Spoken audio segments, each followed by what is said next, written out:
My childhood was, to say the least, rather nomadic. Because my dad was career military, we traveled around quite a bit during all of my formative years. I was born in 43. In 1945, he returned from the military. He had been in the European theater during World War II. And before I even started school, I had already lived in 4 different states, in Louisiana, Maryland, Massachusetts, and Indiana. In 1948, I started my primary education in a public school in West Lafayette, Indiana. Dad was at that time stationed at Purdue University doing ROTC work with the program there. I spent my first 2 years there. My 3rd year, I found myself in Fort Custer, Michigan, because my dad had received orders to go to Korea, and he had to spend some time in Fort Custer before being deployed to Korea. So my 3rd grade was in Battle Creek, Michigan, in a public school. 4th and 5th grades were in Defuniak Springs, Florida, because while Dad was in Korea, we lived with my paternal grandparents in Defuniak Springs. My 6th, 7th, and 8th grade were at Fort Bragg, North Carolina, because when Dad came back from Korea, he was stationed at Fort Bragg outside of Fayetteville, North Carolina. We spent 3 years there. I finished the 8th grade there. And so basically my primary education was complete at that point. My secondary education was a little less nomadic because in 1956, Dad received orders where we were transferred to Fort Richardson, Alaska. The next 3 years, I attended Anchorage High School in Anchorage, outside of Fort Richardson. And when we came back home, my dad was transferred back to Fort Bragg. But it was my senior year, and he was about to retire, so rather than split my senior year between 2 schools, I came home to Pollock, Louisiana, to live with my grandparents. I finished school in 1960, finished high school in 1960. I attended Tauga High School in northern Rapides Parish.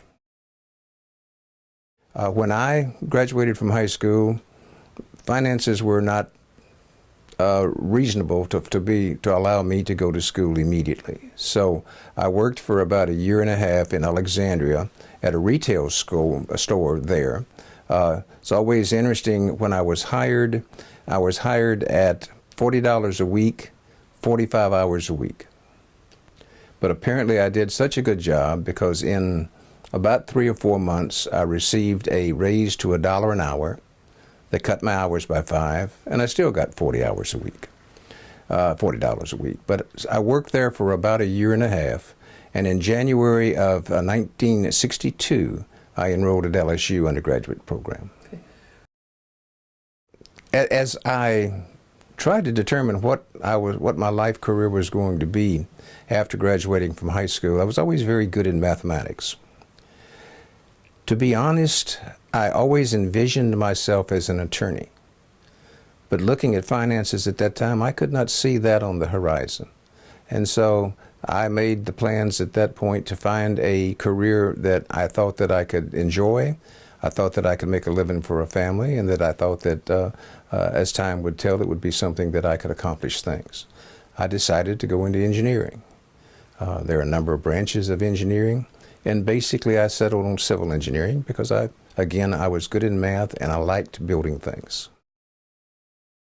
In the fall of 1962, in fact, it was exactly on October the 27th of 1962, I was walking around campus at LSU admiring the homecoming decorations that were up at that time.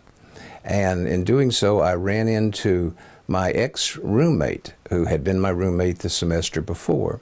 And he had this very delightful young lady with him, his sister. He introduced me to his sister. We visited a little while. Claude Earl and I did, her brother and I did. And I was very attracted to her immediately. 2 or 3 weeks later, I developed the nerve to go ask her for a date. Our first date was to the Ole Miss football game at LSU. We were married on June the 27th 1965 in her church in Independence, Louisiana, in her home church. As of mathematics will tell you that as of last June, we have been married 54 years.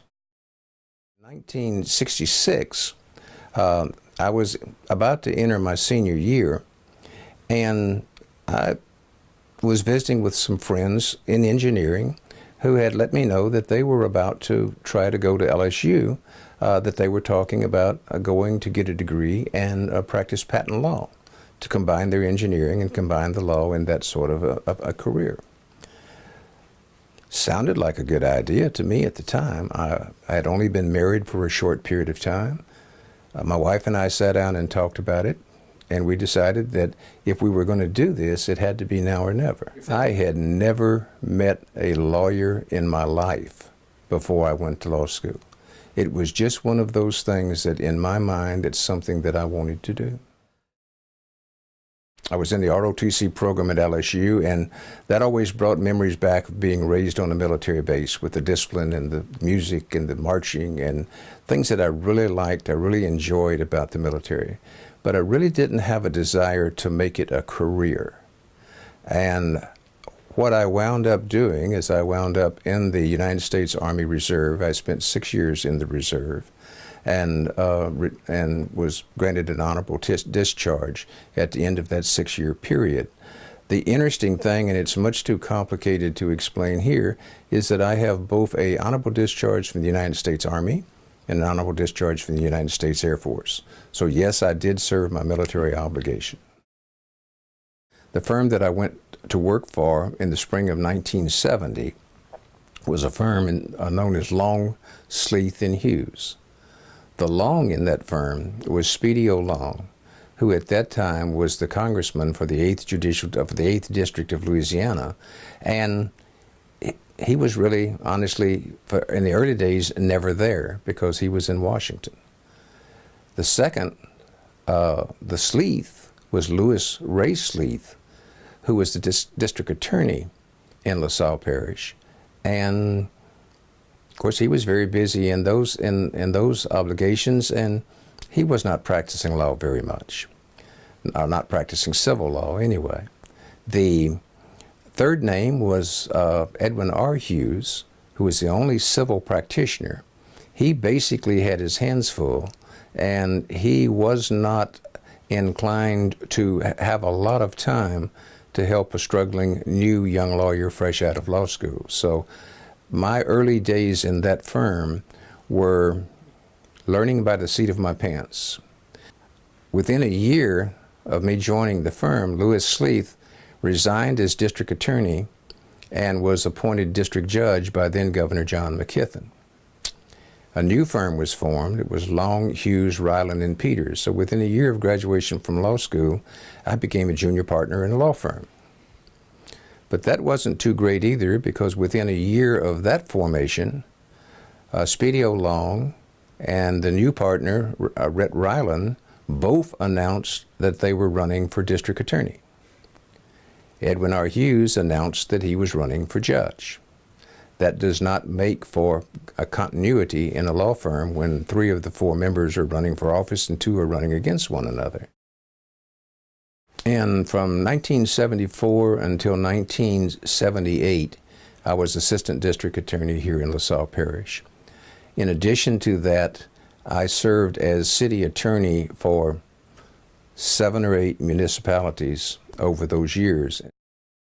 I decided in 1978 to go out on my own, because at that particular point, Speedy had come back home from Congress. We had had a very good practice during the years that we practiced together, and he was moving toward retirement more than an active practice. And so it was, as most things in life, it was timing. It was just the opportunity that I needed to go forward, and he was ready to go in, and we were both ready to go in different directions. I was elected judge of the 28th Judicial District. That's the district that serves here in LaSalle Parish. In 1983, I took office January the 1st of 1984. That's a general jurisdiction judgeship. You try everything. We don't have city courts in LaSalle Parish because it's rural. So you try everything from the smallest traffic ticket to first-degree murder. In the early 90s, Justice Jim Dennis of the Louisiana Supreme Court had just been notified that he was going to be nominated to the Federal Fifth Circuit Court of Appeal. That generated a vacancy on the Supreme Court, and that vacancy covered this particular area. I received a number of inquiries very early as to whether or not I had an interest in running for the Supreme Court, and my answer was just very basic: what judge wouldn't be? Judge Dennis's nomination became stalled. It just stopped. And nothing was happening, so there was no vacancy to run for.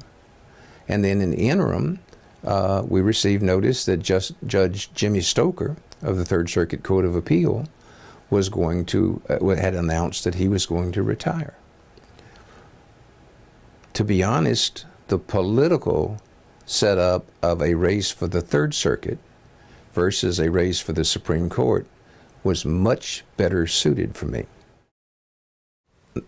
2016, my second term in the appellate court was up, and I was the victim of the constitutional rule in Louisiana that states that a judge can finish the term that he or she is in when they turn 70, but that judge cannot run for re-election at the end of that term. So I was not necessarily happy about being told that I was too old to work, but still, on December the 31st, 2016, I retired.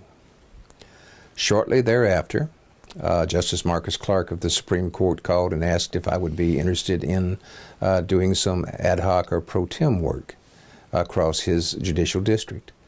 And I indicated that I would be interested. Be honest, I'm not necessarily ready to retire. I enjoy what I'm doing, and I want to keep doing it. Judge Yelverton was on the court when I was elected back in 1993. When I took office in 94, he didn't just take me under his wing, he adopted me. He is one of the nicest gentlemen I ever met in my life. He was always there when I needed help and some advice. And he was one of these people that we would call the class act. He was a professional, he was kind, he was articulate, he was a hard worker. But the most unique thing about Judge Yelverton is that he was one of the senior judges on the Third Circuit. He too came to the point at one time that he had to retire because of his age. He too, like me, did not necessarily want to go home. And we had a long discussion. He was looking for something to do. I had lost a clerk at that time, and Judge Yelverton became my clerk. I'm probably the only person in the history of the Louisiana judiciary that had a clerk who had something like 35 years of judicial experience behind him when he took the job as clerk. We worked together, we worked as friends. It was always a pleasure to work with him on a panel. And to me, he is the person that young lawyers and all judges should look up to. Well, I've been involved in my church over the years since I graduated from law school and moved to Jena. I've been involved in my church. I've been involved in a number of civic organizations like Kiwanis and Lions and a number of others, a number of local organizations that are of help to people in the community I have been a part of. Probably my favorite is that I got very active when I came to Jena in the local ball program, in the Dixie Youth program. I was coach for a number of years, had a number of great teams that played with me. And when I say great teams, I'm not talking about athletic ability. I'm talking about kids.